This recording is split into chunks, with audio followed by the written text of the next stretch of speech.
I speak to you with a heavy heart. In the wake of the cold-blooded, brutal murders of our colleagues, friends, family, on the first night of Hanukkah on Bondi Beach in Sydney, Australia, we're all left shaken, shocked, overwhelmed by just the sheer evil of innocent men, women, and children. And our hearts go out to those souls and to the shattered families, and our prayers for all the injured to have a complete healing. But above all, the big question, this all happened on Hanukkah, the festival of lights, when we celebrate light, the power of light over darkness. And here darkness seemed to have prevailed. We're in the holiday season, the end of a year, when we try to find love, sparks, hope amidst the challenges of our lives. So how do we look in the face of such darkness and at the same time come around stronger, more resilient, and more defiant than ever? It's a challenge that we all face under all circumstances, but especially when you see such horrendous, senseless massacres. So please join me as we discuss carrying the light forward, crossing into the new year with purpose, finding deeper light in the abyss of tragedy.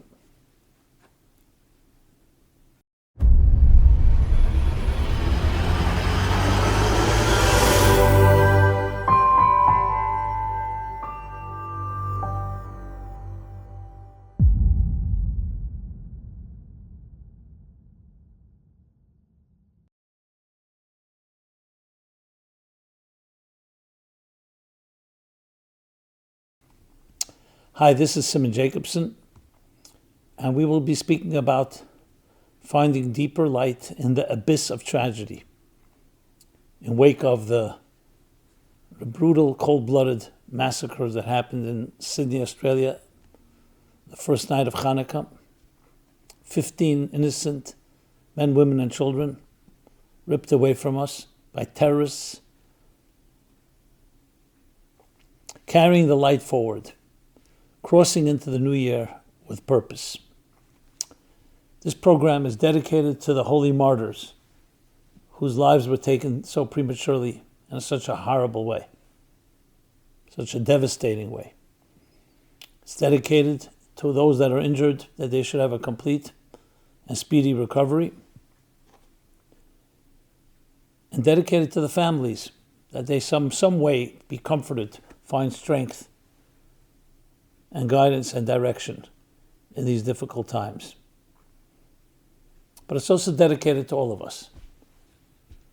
Because when one person is hurt in this world, all of us are hurt.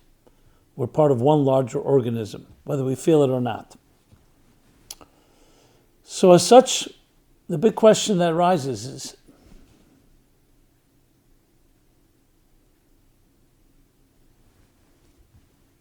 how do you deal with devastation, with tragedy? And especially coming in the holiday of lights, the holiday season, when we celebrate the power of light over darkness. A little light dispels much darkness. And suddenly you see the forces of darkness seem to have prevailed. So the first thing we always have to know is we validate. We absolutely accept the fact that we have these questions. We're not in denial, we're not escaping, we're not minimizing. You face it. The only way out is through. Yes, you have to travel through the dark abyss. But in a strange way, you can become stronger in the process. So I'm not even going to attempt to address the big why question. Why? We don't have an answer for why. We think we do at times when things are going well. We think we can explain why things happen, scientific explanations, empirical theories. The truth is we don't have an answer to the why, the biggest why of all. Why is there existence in the first place? Yes, in Jewish thought, the mystics, the sages, they teach us that the divine had a desire to have a home in this lowest of worlds. But when we're asked, why does he have a desire, God? The answer is we don't have an answer, because we're talking about a reality that precedes logic and precedes reason. The way Rabbi Shneur Zalman put it, on a desire there's no question of why. It's just a desire. It's a word we use to explain something that's super rational, and even super rational, beyond rational, because it created the rational. Because that itself is a question. Why is there such a thing called rationale? Why is there reason?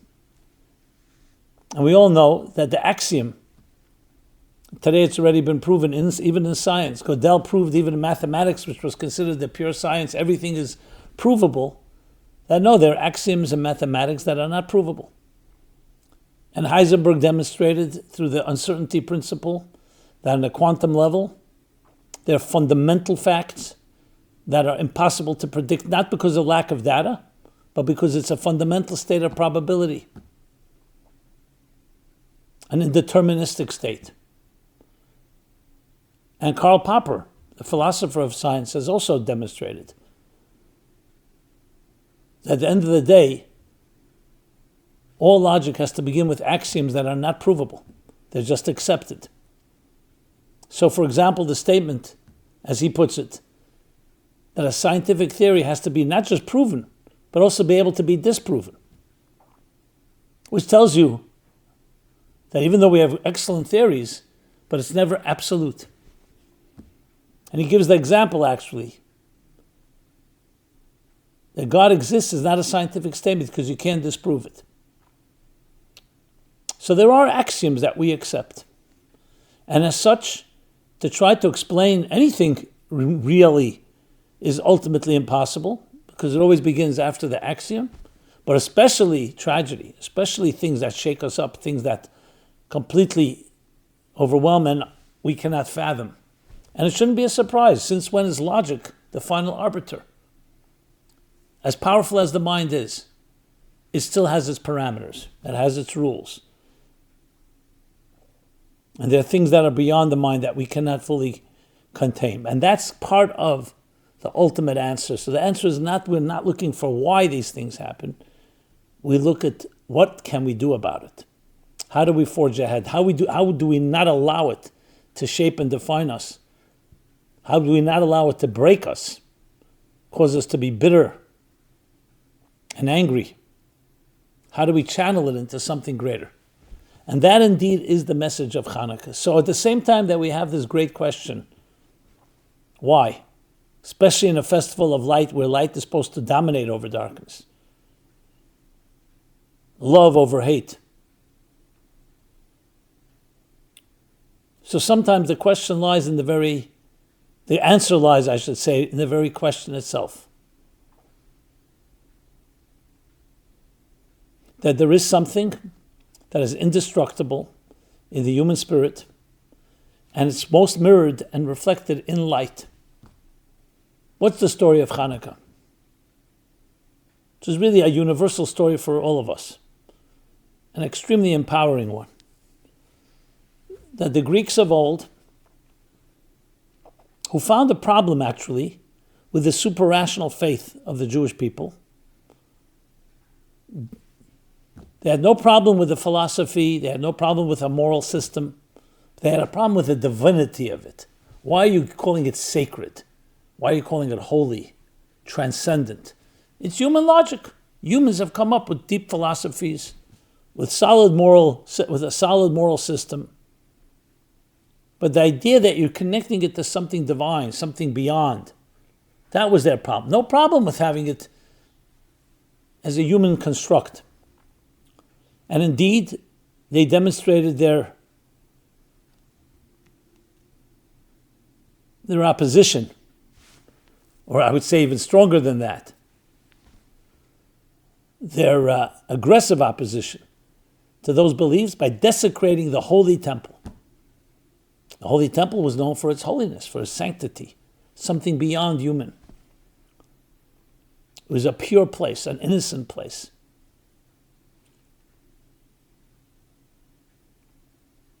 So their loathing of anything sacred was expressed by their desecrating this temple, desecrating the pure olive oil that was used to light the menorah, desecrating the holy altar and the other holy vessels and objects in this sacred temple.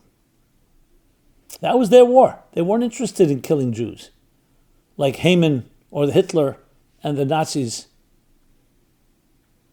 They were challenging the spirit, the flame. A flame reflects the spirit. The soul of a human being is the flame of God, the book of Proverbs tells us. And that was the miracle, that after all this desecration, they were able to find one jug, one flask of oil, of pure olive oil. Now you can light a menorah without pure olive oil. You can light it with regular oil, even with the defiled oil, dirty oil. But purity was the key here, that we experience an experience that's greater than what is human. And human touch, you don't want it in any way defiling or desecrating that purity. Think of it, the innocence in each one of us. We're born with such innocence. And the first time we are hurt or violated or abused, what happens is it's soiling, it's contaminating and polluting the purest of the pure, which is the pure heart and soul of a human being. Purity.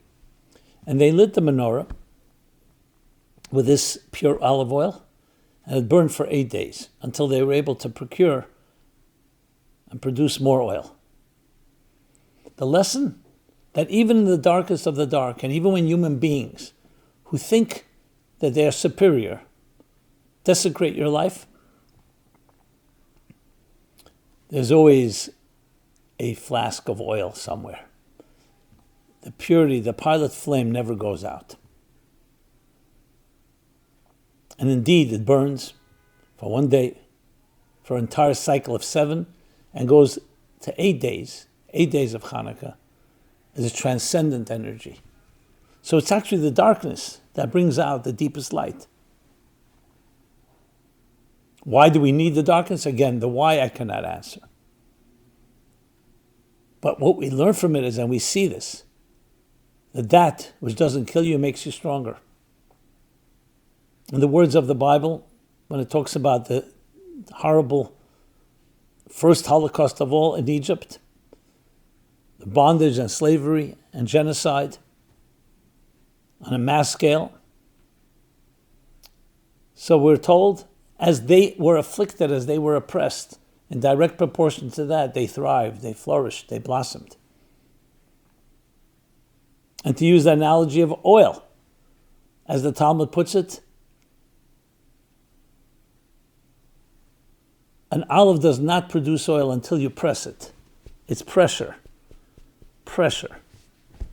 that brings out the strengths within each one of us. Resistance. Now, we should all be blessed that we should have the least amount of it, but we need it for growth. Comfort zones are comfortable, but they don't produce oil. They don't produce gold. They don't produce excellence. And you see this. When there's tragedy, when there's catastrophe, it brings out the worst in some people, it brings out the best in others. Again, we're not waiting for that, and it's not a justification, but once it happens, as the stories pour out from Sydney, you hear how the Rabbi Schlanger, who was killed in cold blood, went and actually begged the gunmen to stop shooting because there were children there. They killed him right there on the spot. Close range. And the same with the other 14 martyrs. What is the outpouring that we see? Unbelievable love, unbelievable commitment. And again, I have to repeat it again. It's not what we wanted. It's not what we're looking for. But the Hanukkah message is both, yes, deep darkness, and sometimes darkness will seemingly prevail, but at the end of the day, the light is stronger than the dark. And that's our way of dealing with it, and that's our way of entering into the new year. Basically, there's no other option.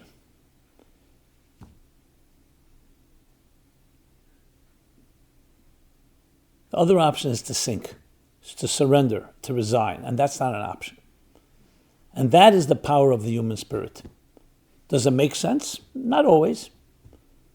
But that's what makes it so indestructible, because logic is not the arbiter, it's not the barometer. Because if logic was the barometer, one day it makes sense. If it doesn't make so much sense, you're not committed. But that's not commitment. That's not devotion. Someone that signed up and is mobilized to fight the battle of life, there's no option. The question is whether we're going to go this way or that way. There may be setbacks, there may be failures, there may be losses. But we forge ahead. A commander-in-chief has no option, cannot say we're surrendering. It's just not an option. You hear this time and again from people who have gone through very difficult circumstances. How did you make it? They said, I had no option. It was either sink or swim. And when you do that, you find that jug, you find that flask of pure olive oil. It can be very little, but it's there. And it's really the secret, the ultimate secret of eternal resilience. That there's some things that cannot be taken from us because you didn't give it to us.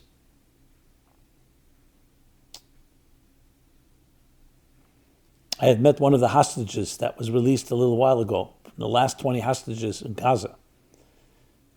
We were on a stage together in Jerusalem a little more than a week ago. And he said something so powerful. He said, they took everything from us. They had control over our lives, of what we eat and what we when we sleep and what we drink. They took away me from my wife and my son and my family. The only thing they could not take from me was my faith, was my trust, was my connection. Something that echoes the statements I've heard from people who went through the Holocaust. Horrible. But what cannot be taken was their faith.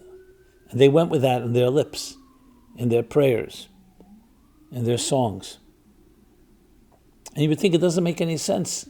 God has forsaken them. It's the darkest time. You have every right to be angry. But that's what greatness is. That darkness will never be stronger than my light, than my love, than my beliefs. Because if as soon as you say it is stronger, then they will have won. So they can win many things, but they cannot win the ultimate battle, the ultimate war, which is the war over your soul, over your spirit. You and I will not be defined by our enemies. We will not be defined by tragedy, and we will not be defined by suffering. We endure it, and we experience it, but it's not going to define our identities. Your identity is greater than that. Your light is greater than your darkness. And it's a fundamental principle in psychological thinking. Because when you take the Darwinian Freudian model of psychology, the id, survival of the fittest, the selfish gene. Yeah, of course, in a world like that, darkness is stronger than light. And ultimately, selfishness and self-interest is going to prevail. Pleasure principle. Me, me, me. The healthiest and the original psychology, I'll call it Bible-based psychology, Torah-based psychology, Hasidic-based psychology, so beautifully formulated by Rabbi Shneur Zalman of Liadi 100 years before Freud, states, no, the essence of who you are is not the id, it's the yid, the pintala, the dot, the spark, the flame, the little pure olive oil. So when you dig deeper, yes, Freud dug deep, but he didn't dig deep enough. You dig deeper, there's a light beneath the darkness, a light within the darkness. And that's why King Solomon indeed says, I have seen the power of wisdom over folly, like the power and dominance of light over darkness. Light over darkness is automatic. There's no battle like between fire and water. A little light dispels darkness automatically. But you have to bring the light in. You don't bring it in, darkness absence of light will prevail, simply by default. So that is who we are, and that's the commitment we make. So though we did not like the end of the year to conclude in this fashion, with such a dark tragedy, but it has. So we look deeper and dig deeper. And yes, and we find an oil that was never found before. We find strengths we never seen before. We find light unprecedented. And we draw it forth in our deeper commitment to each other, deeper level of unity, reaching out, more love, more light, because now we need to counter a deeper darkness that unfortunately has reared its ugly head. And we will prevail. That's the message, my friends, as we move and the curtain comes down in the year 2025 and we quickly approach 2026. Hanukkah could not have come at a better time. Yes, it was defiled and it was desecrated. The pure olive oil of these souls, beautiful people, senseless, impossible to even wrap your head around it. But yet, our commitment to love and to light is stronger. And that's what prevails. And that's what lives on. May this be the last time we ever have to talk about tragedy and violence and death and pain and suffering. And may we only see the redemptive qualities, the growth that comes from it, the goodness, the eternal light that dominates and finally shines and basks the entire earth in its warmth and in its illumination. And may each of us be that walking flame, that wherever you go and whomever you meet, in every interaction, including your technological interactions, make sure to always make sure that everything has an element of light. You bring a little more illumination, a little more clarity, a little more warmth to a place that was darker, not so bright, and not so warm. Yes, to bring warmth and light into a cold, dark world. Each of us in our own way, our sphere of influence. And together these flames join together, and as we see flames join together, they become one greater flame in one large cosmic symphony of unity within our diversity, harmony within our differences. I will ultimately hear the music, see the light in a transformed world. May you only be blessed with a very, very illuminating holiday, an illuminating new year. Be well and be blessed. This has been Simon Jacobson. MeaningfulLife.com is our website. Please subscribe to our offerings, to our YouTube channel. Please share with others if this message was meaningful to you. And please share your feedback, your comments, your thoughts, your suggestions. Happy Hanukkah. We only have light to celebrate. This program is brought to you by the Meaningful Life Center. Please help us continue our programs. Make even a small contribution at meaningfullife.com/donate.